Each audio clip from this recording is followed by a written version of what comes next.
Good afternoon, everybody. Jeff Dawson here, your host of East Coast Sports Investors Breakfast Bankroll. And today we're going to debut our closing bell since we're starting at 3 p.m. And the reason we have an amazing guest today, Dan Neubert at Neubert Talks, and a resume that is longer than both my arms. And we were going to get into that. But what I wanted to do quickly was to share what I am seeing right now in the sports market. Grab your pens and papers. We're going to go over this board real quick, and then we're going to bring Dan right on. So let's get to the market.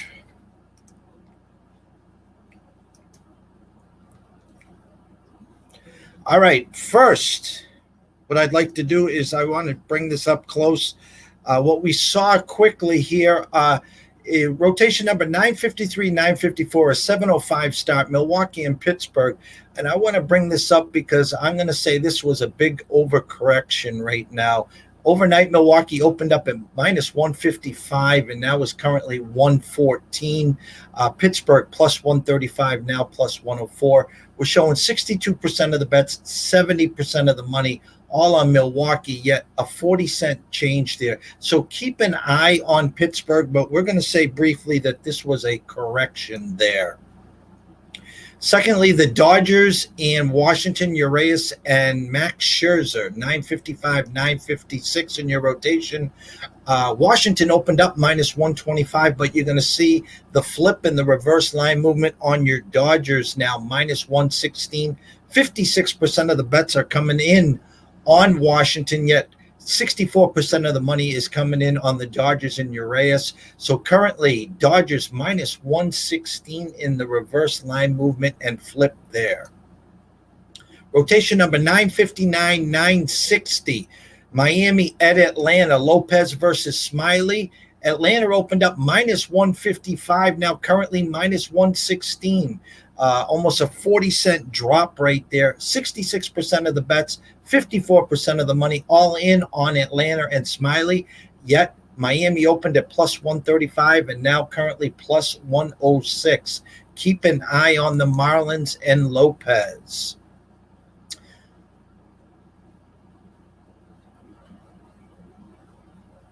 Boston and Oakland, 975, 976 on your rotation number, 9:40 p.m. first pitch. Oakland opened up minus 125, now currently plus 105 as the Red Sox are now your favorite at minus 115. 62% of the bets, 67% of the money, all coming in on Erod and the Red Hot Red Sox. Reverse line movement, sharp heavy money coming in on the Red Sox.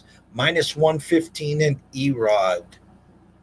10-10 start, 977, 978. Texas at Seattle, Gibson versus Gilbert.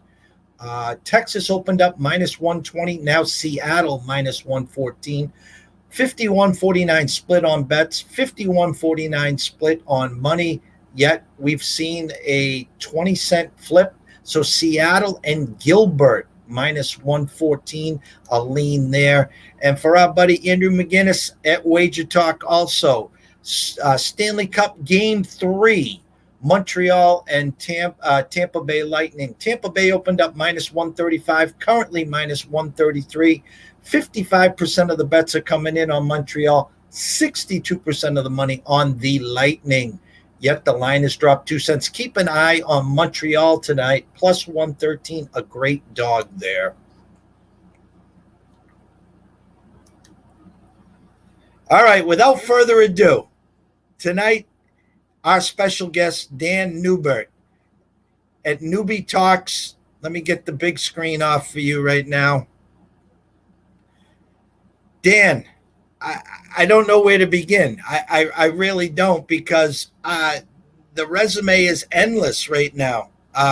Let me just do this 1 second. Bear with me here. There we go. I wanted to start with this so we could kind of go right through it and explain a little bit about everything here. All the ads here: Neubert Talk, Bet on Lacrosse, Cash Consideration Show, Fantasy Lacrosse, the NAD Spot, 8:30 a.m. WEEU, Lax Playground, and, of course, Wager Talk. Welcome, Dan. Yeah, we stay busy, Jeff. You have to stay preoccupied is the industry that we are in. But yeah, a couple different eggs in a plenty different baskets. I figure at least one of them has to end up cashing in. And hey, at least one of them talking some lacrosse, doing that Bet on Lacrosse show led me to hopping on here with you guys here. So it's a pleasure, Jeff. Thanks for having me on, man. I will be honest with you. We cover a lot of sports here at East Coast Sports Investors, and I will be the first to tell you lacrosse is not one of them.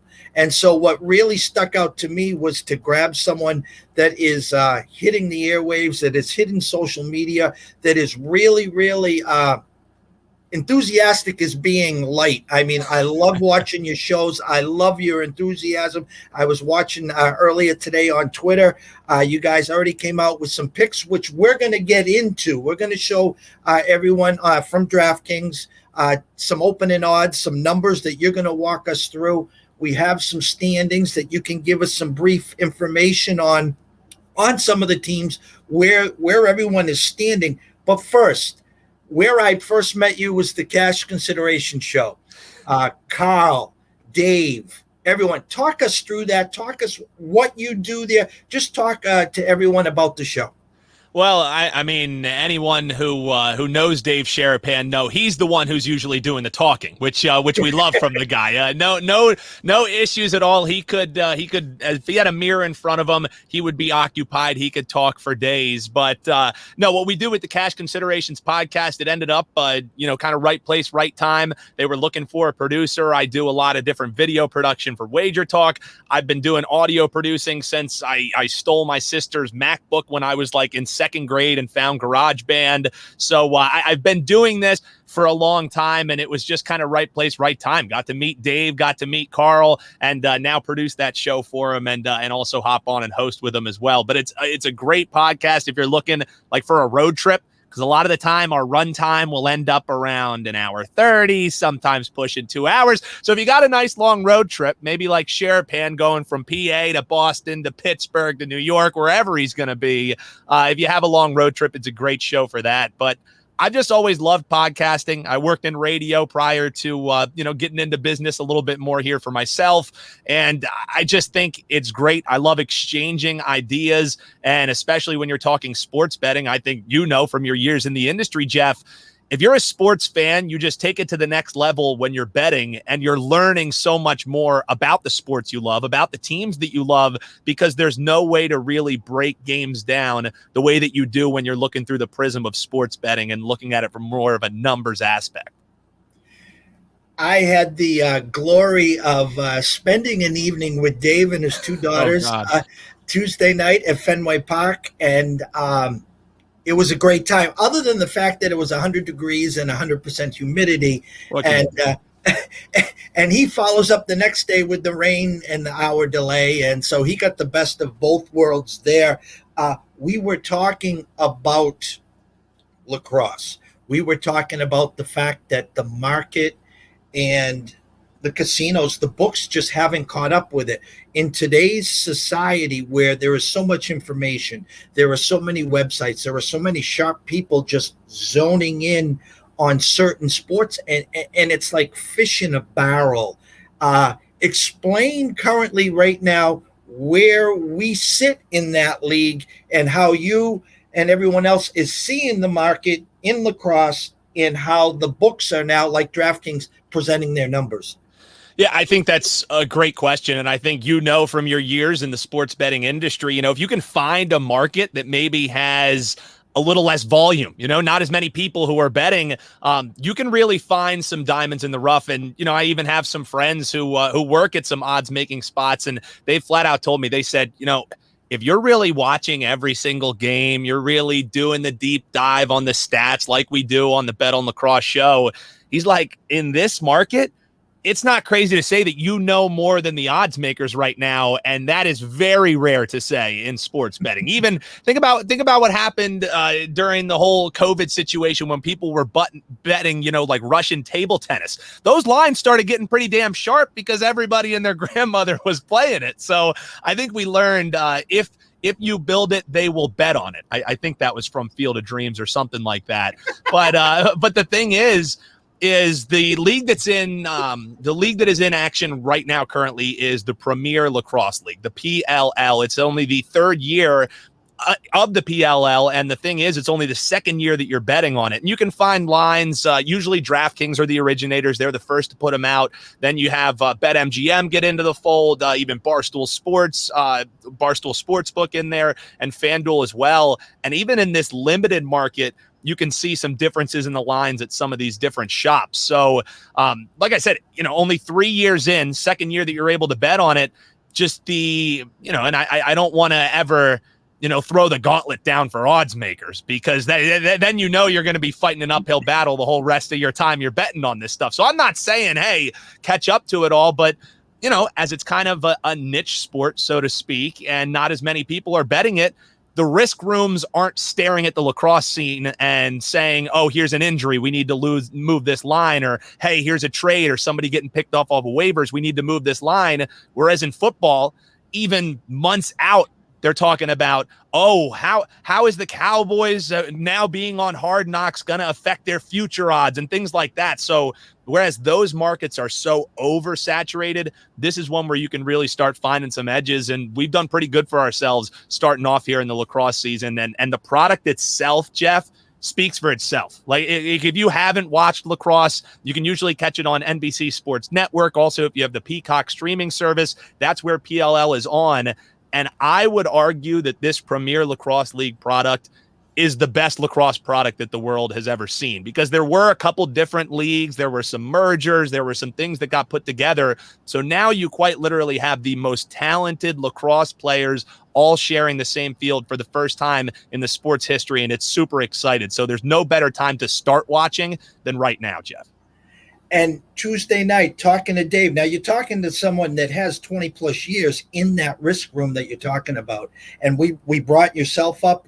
We knew we were having you on. Supposed to have you on yesterday. Apologies, no power. But we got you today. And he talked while we're sitting there. And he goes, Jeff, there was an under-over. It was around 24, and the game landed on 44. And he says they have zero clue. Zero clue. And you brought up, I thought about the same thing, the pandemic and the ping pong. That was the hottest thing since sliced bread, and that's all that social media was talking about was the ping pong.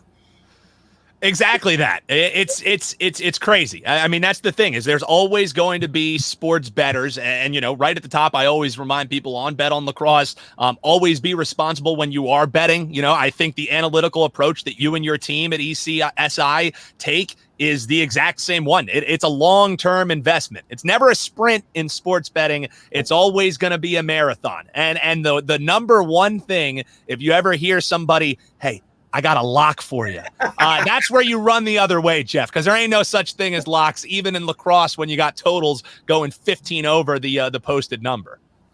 All right, I'm going to try to pull some stuff up for you right here. See if you can educate us. Let's go here.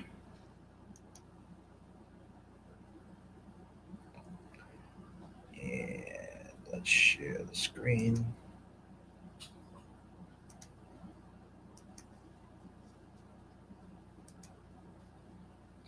All right, we're going to zoom in here for you, Dan. Here we go. I pulled this up.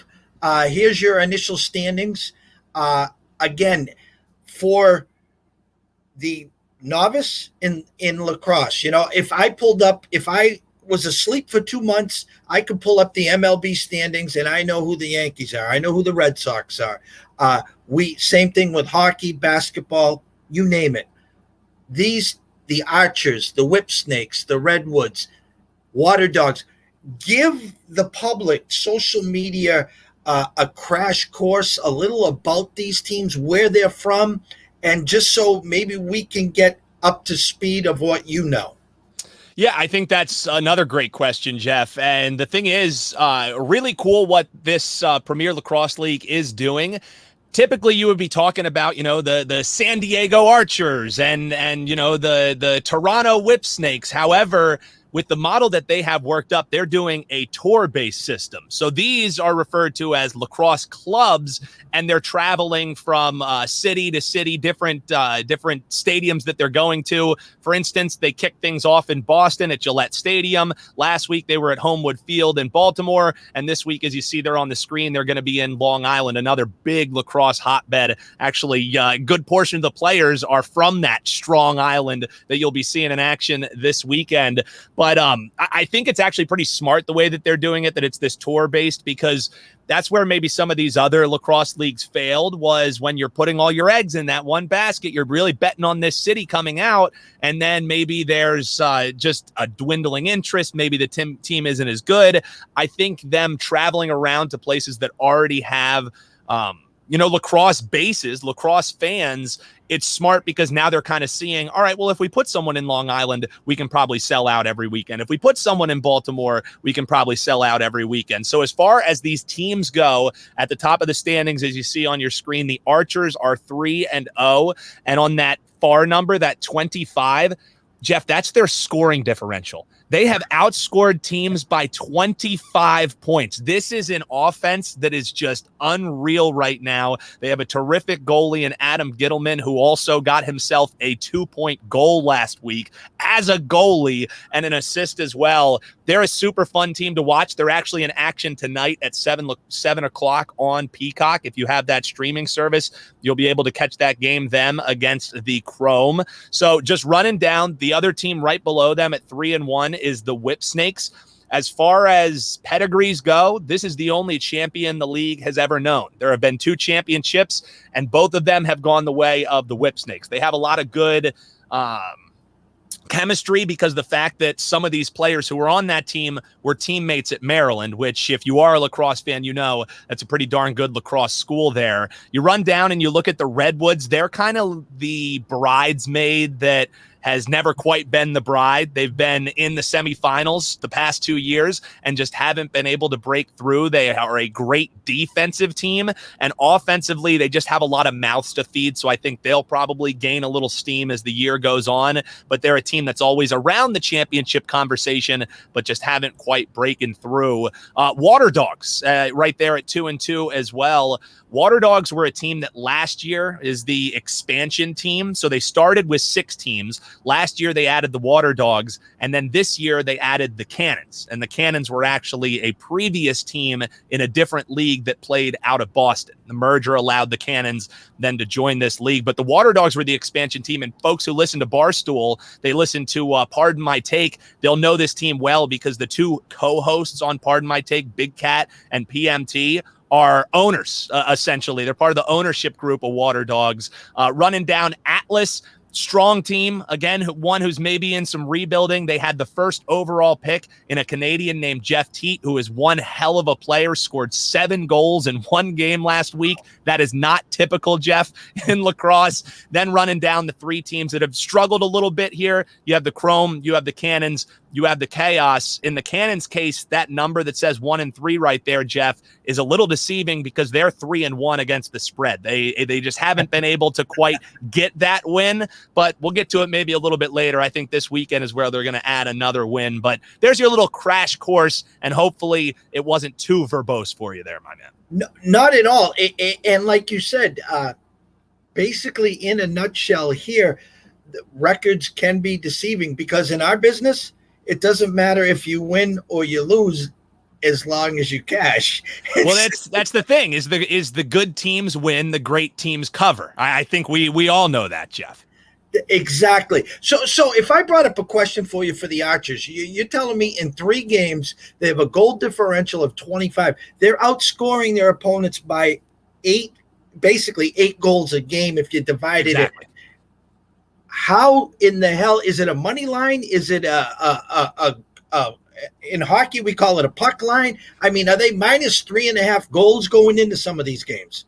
So we have not seen a minus 3.5 goal favorite. Another great question there. The way that they've kind of lined it, I almost thought, because actually it's I'll get to this in just a second. There was a mess with the totals when this year started, because I think basically what the book ended up doing was take their hockey template and just throw it up there Okay. because it's exactly lined that same exact way. It looks like a puck line where you typically have a team that's either a 1.5 point favorite or a 1.5 point underdog. Now, since some of these teams have shown a little distance between each other, we have seen some 2.5s. Archer's covered one of those 2.5s. They've been 1.5 point favorites as well, but we have yet to see a 3.5 line. I thought if we were going to see one, it would actually be in tonight's game between the Archers and the Chrome, because the Chrome come in at 1-2 against the number and straight up, whereas the Archers are 3-0 both against the spread and straight up. So I thought if we were going to see a 3.5, we would see it. Now you're just looking at a -2.5 for the Archers. That's just crazy juiced. So I would stay away from that. But I think a great question, and to further explain about the fact how I thought it was just a hockey template that got thrown up there. Their totals to start the year were total goals. And the problem is when you're counting total goals in the PLL, there is a 2-point shot. So there's an arc on the offensive end of the kind of like the 3-point line. There's an arc, and if you shoot from behind that arc, it's worth 2 points as opposed to the usual 1. So games were going under, Jeff, because they were counting the 2-point goals as just being 1 score.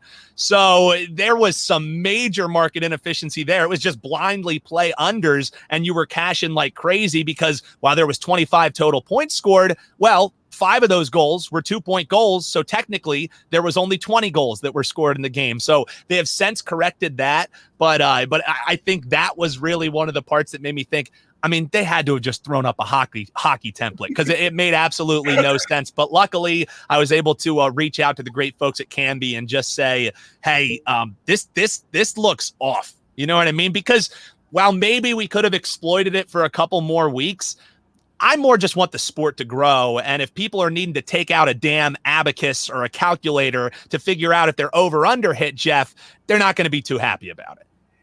And you talk about juice, okay? The young people in the world that weren't blessed to see Pedro Martinez in his prime, okay? Now in my days when Pedro pitched, okay, when he was at home, it was -2.5 runs. He had to win by a field goal. Okay, that's what it was. And nowadays they do exactly what you said. They will do -1.5, -190. They don't want to give you the benefit. If you want to pay for it, it's going to cost you a lot of juice. So when I break down those numbers that you just showed me, I was like, Jesus, well, the Archers got to be, that's why I said 3.5. I'm like looking at these numbers here, and numbers don't lie in my book. We're strictly by the numbers. That's what we do. And so I'm going to now do part 2 here for you. Let's see if we can really get to it. It's like a pop quiz. I love this, Jeff. Let's see if we can get to the meat and potatoes here. Now we're talking. Who doesn't want some meat and potatoes, baby? That's right. All right. So we got the lines here, and obviously you have the lines as well. Mm-hmm. I do see a couple 2.5. Actually, there you go. There's your Chrome 2 and a hook. -160 if you take the Archers, +140 if you take the Chrome.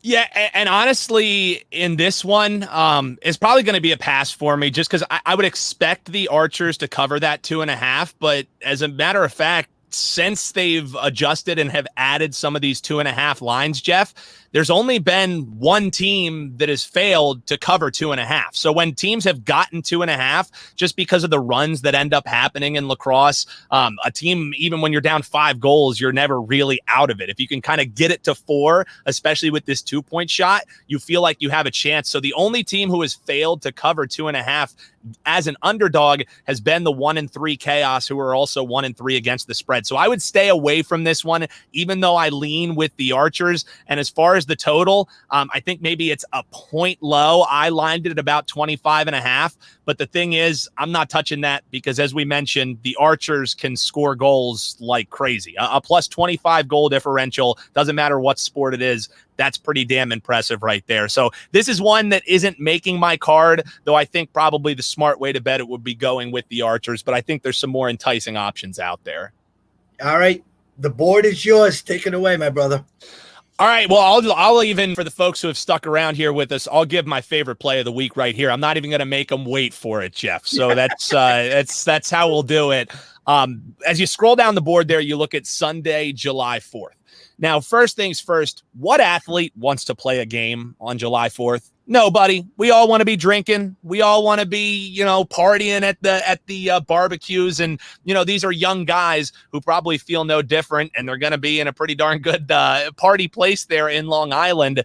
So the thing is that line opened at 28.5, and it made my eyes pop out of my head because it was the highest total we saw this year.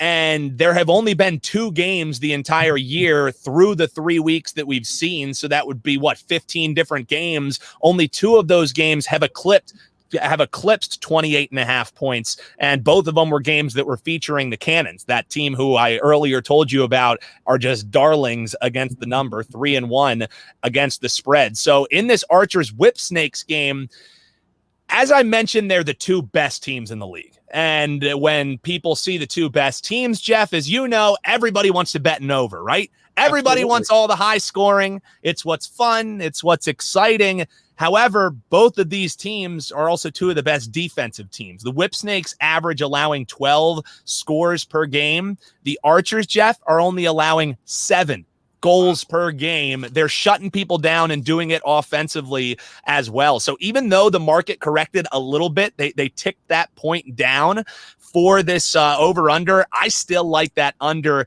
27.5. Now, as you're seeing, there's some juice that you're going to have to be laying on that. However, if you shop around a little bit, the VIG, so to speak, is a little less at BetMGM, a little less at FanDuel as well, as DraftKings is really the originators of a lot of these different numbers. So they corrected because one of the MVPs of the league on the Whip Snakes, his name's Matt Rambo, terrific athlete out of Maryland, actually out of Pennsylvania as well. He's a Philly guy. He is out for the game. He has a wrist issue, and they also have a player from the Onondaga Nation, Zed Williams, who's a terrific player. He was MVP of the league last year for the Whip Snakes, and he could potentially be out. So you have your 2 best scoring threats going up against the best defensive team. Sure, the Archers could score 20 goals themselves, but I don't expect that because the head coach of the Whip Snakes is pretty damn good. So I think there's going to be a nice emphasis on the defensive side of the ball for both of these teams. And I think this is just one of those rare bad numbers that you see from the book. Even laying some juice there, I would still back that under 27.5. You talked to me earlier in the week. You talked about generally around Tuesday, the lines would come out from right here is DraftKings.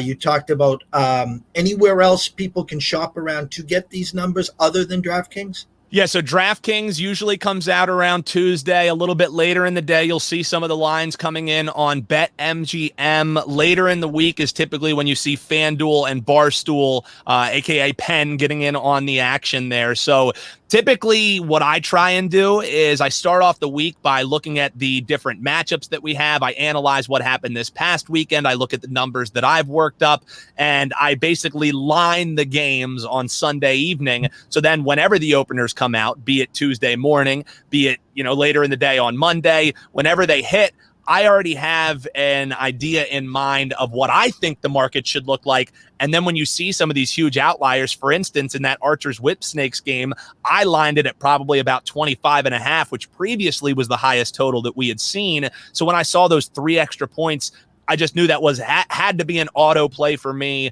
knowing what we knew about the injuries for that team. So there's a couple different places that you shop, but if you are looking in every night, as you know, Jeff, if you can get to those numbers before some of that other sharp money, don't know how much of that there is in lacrosse right now, starts coming in, you can get some pretty advantageous positions. Well, clearly you have some nice EV already because you were there on the opening bell. Closing this up, Dan, if the newbie out there on social media, the newbie on Twitter, the people watching the show today, we hope to take this to another level on a week-to-week basis where we're here to educate. I always tell everyone, listen, we leave the entertainment for ESPN and Fox.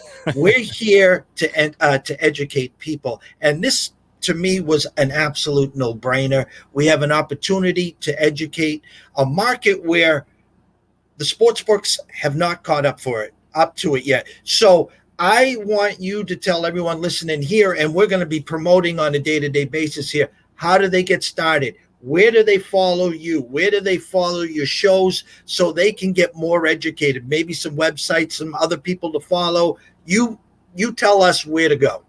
Well, where everything's hosted, I think if you want the most direct, because on my Twitter, you can follow me. You see it right behind me at Newby Talks, NEUBYTALKS. You can follow me there. But every once in a while, as you know, Jeff, from my timeline, I'm a pretty big foodie. So you're going to be seeing pictures of burgers. You're going to be seeing, some different things that are in my life. It is my personal page. So if you want more direct lacrosse information, at the bottom of the screen, you see it there at Bet on Lacrosse. That's our show's page, and we're putting out, whenever there's line movements, whenever there was finally that correction on the verbiage that DraftKings was talking about for these over-unders. I think that's the best source of lacrosse betting info, and I don't just say it because it's our page. There's really nothing else out there like it that is getting you direct information about betting on lacrosse. So at Bet on Lacrosse. The other one as well, at Lax Playground. That's Lacrosse Playground. You can also go to lacrosseplayground.com. I write a weekly article, the weekend wager article. We're 5-1 in our bets. I have 3 plays loaded for that one, so you can check that out. It'll be dropping later today at lacrosseplayground.com. A lot of great interviews there. My producer for Bet on Lacrosse, Hutton Jackson, hosts a show that is Pro Lacrosse Talk. So all that's hosted on lacrosseplayground.com. If you want to learn and get the crash course, obviously keep listening to the stuff that you and I will be doing, Jeff, but that's a great resource in the meantime. And truly, that Bet on Lacrosse and the show, we go about 40 minutes or less every week. So it's direct information. We run through the whole entire board. You'll learn the players' names by the end. You might have a couple laughs along the way when I'm ripping on my co-host, Doug Greenberg. We have some fun on it, but it's nice. It's digestible. And, I'm not just saying it because it's the product we put out.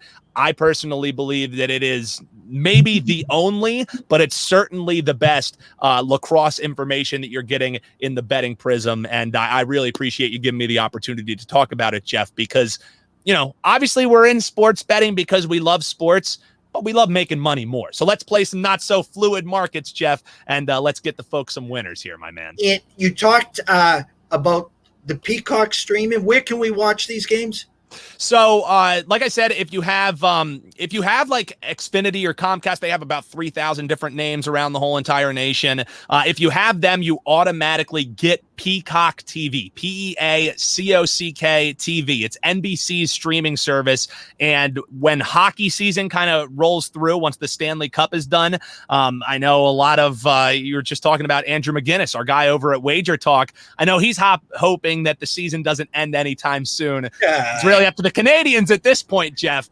But once that kind of rolls to the end, since that does air on NBC and NBC Sports, there's going to be a lot more nationally televised games. There are some this weekend. I believe the game tomorrow at noon is going to be nationally broadcast on NBC, NBC Sportsnet. But if you have the Peacock streaming service, every game streams on that. You can get it right on your TV if you have Xfinity, and I even have it on my phone. If I'm in the bar and I'm not going to tell them throw it up there on the screen, I pop it up on my stream and I'm able to watch there. So it's super easy, and if you have Xfinity, you're already paying for it. So why not check it out and make some money while you're watching?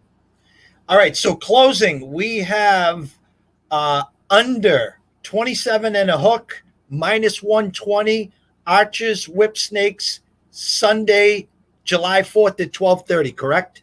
That is the play that I love this week. If you are looking for maybe a little bit extra fun, another game that I like, a little 4th of July action for you folks. It's the Atlas taking on the Chrome. The Atlas are minus 1.5 point favorites. Depending on where you're looking at, you can get about plus 120. When I bet it, it was at plus 135. I don't say that to pat myself on the back. I say that because if you like something, you should bet it earlier in the week, folks, before a lot of more people end up getting towards it. So the Atlas as a 1.5 point favorite, I love it. As I mentioned, they have one of the best players in the game in Jeff Teat. They have a terrific rookie.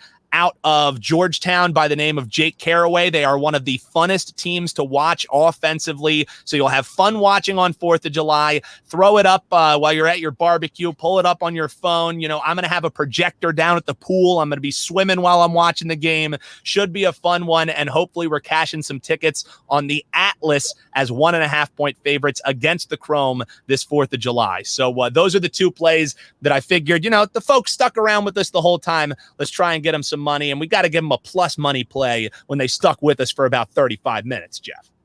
Well, Dan, you don't have to be so humble because you move lines. I mean, let's face it. That's how you know if I'm the one moving lines, there ain't a lot of people betting it because I'm not putting any 4-figure bets down, Jeff. I can tell you that much, my man. We got Dan at the window, Dave. He wants to put what? Okay, hold on. Move that number. You still want to bet it? Yeah. Dave's a pretty smart guy. So, again, check out the Bet on Lacrosse podcast. Check out at CashConsidShow on Twitter, wherever you find your podcasts. It's a lot of fun, and we try and get some folks some winners while having some laughs along the way, just like you and I are doing today, Jeff. Amazing debut for us. Just the education alone that I just learned. I mean, we just talked for 37 minutes, and it was just like a walk in the park. We could be talking for 2 hours before the first game even starts. I mean, amazing stuff here, Dan. Super excited, super stoked. I want to thank you. ECSI thanks you for coming on board today. Wishing you, obviously, an amazing 4th of July. I know I will be placing 2 wagers on lacrosse on the 4th of July. They will be my first 2 ever. Super excited. And we look forward to some more lacrosse talk. So what we will do here is we will stay in touch with you. I'm going to get off this big screen here. Give me 1 second here as we close.